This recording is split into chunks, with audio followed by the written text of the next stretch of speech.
আসসালামু আলাইকুম। অনেকদিন পর গ্রামের নদীর পাড়ে হাঁটছিলাম।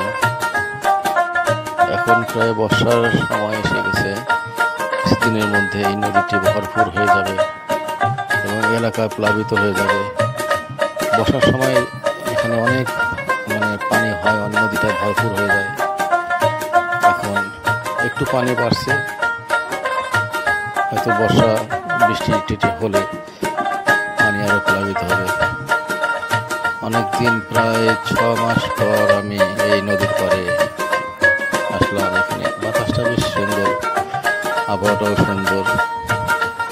পাশে বসেছিলাম বেশ কিছুক্ষণ।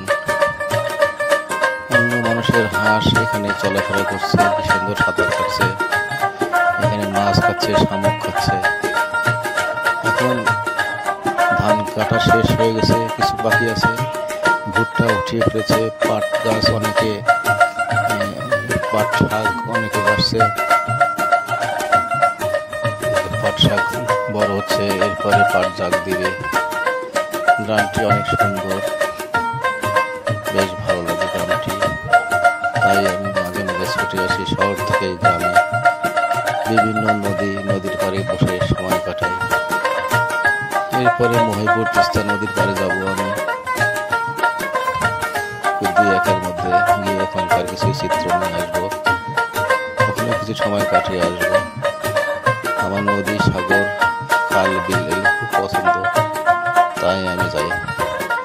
আমার ভিডিওটি ভালো লাগলে সাবস্ক্রাইব করে দিন, লাইক, কমেন্ট, শেয়ার। আসসালামু আলাইকুম।